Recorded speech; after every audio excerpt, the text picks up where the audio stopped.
हरे Krishna Radhe channel पर आप सभी का स्वागत है।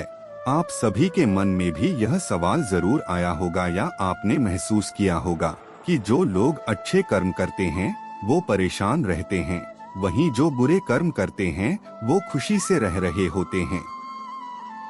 अच्छे कर्म करने वाले परेशान होते हैं कि आखिर उन्हें इतनी परीक्षा क्यों देनी पड़ रही है, जबकि जो अधर्म की राह में हैं वो खुश हैं और जिंदगी का लुत्फ उठा रहे हैं। अगर आपके मन में भी ये सवाल आया है तो आज हम आपको इसका जवाब देंगे। ये जवाब वो है जो भगवत गीता में लिखा है और श्री कृष्ण ने अर्जुन को दिया था। भगवत गीता में वर्णित कथा के अनुसार जब भी अर्जुन के मन में कोई दुविधा होती थी तो वो श्री कृष्ण के पास पहुंच जाते थे। एक बार की बात है, अर्जुन भगवान श्री कृष्ण के समीप आकर कहा कि वो दुविधा में हैं और इसका जवाब वो श्री कृष्ण से चाहते हैं।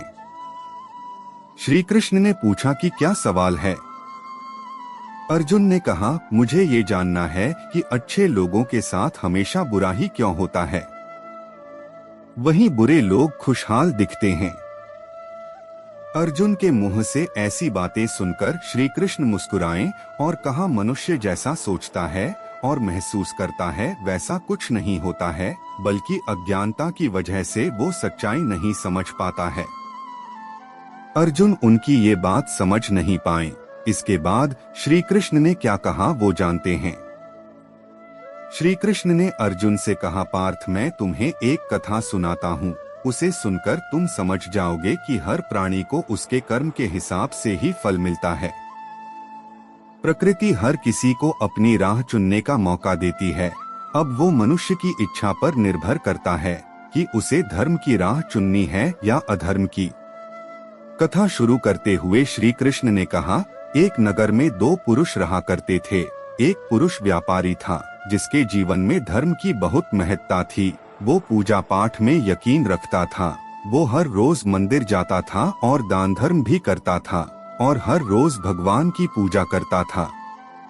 वहीं दूसरा पुरुष बिल्कुल विपरीत था। वो हर रोज मंदिर तो जाता था लेकिन पूजा करने नहीं बल्कि मंदिर के बाहर से जूते चप्पल चुराने।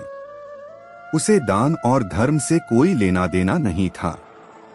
समय बीतता गया और एक दिन बहुत जोर की बारिश हो रही थी। इस वजह से मंदिर में पुजारी के अलावा कोई नहीं था।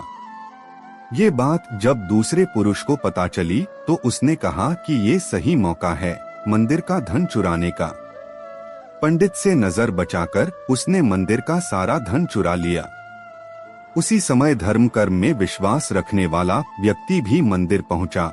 दुर्भाग्य से मंदिर के पुजारी ने उसे ही चोर समझ लिया और चिल्लाने लगे।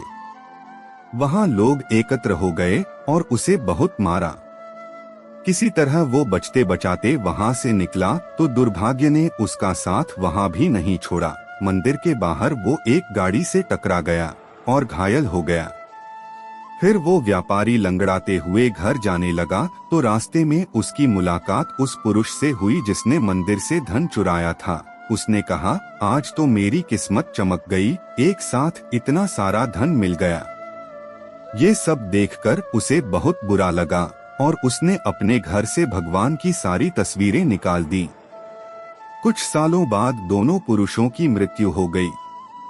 मरने के बाद जब दोनों यमराज की सभा में पहुंचे और भले पुरुष ने दूसरे व्यक्ति को देखा तो उसे बहुत गुस्सा आया।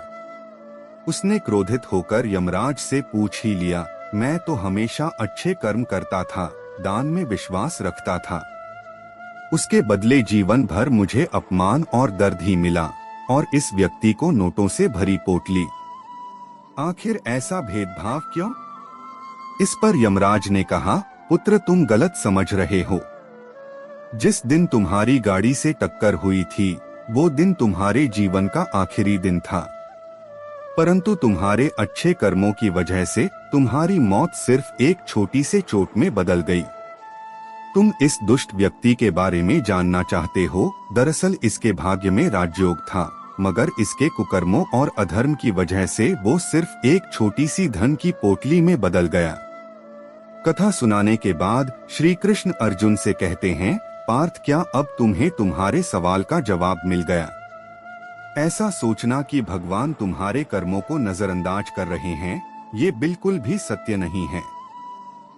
भगवान हमें कब क्या किस रूप में दे रहा है, मनुष्य को समझ में नहीं आता है।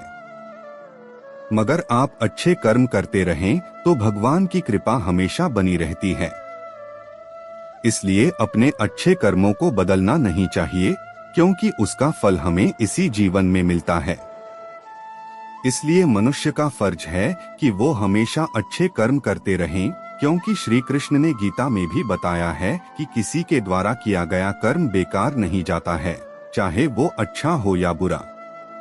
अगर आपको हमारी बात अच्छी लगी तो हमारे चैनल को सब्सक्राइब जरूर करें।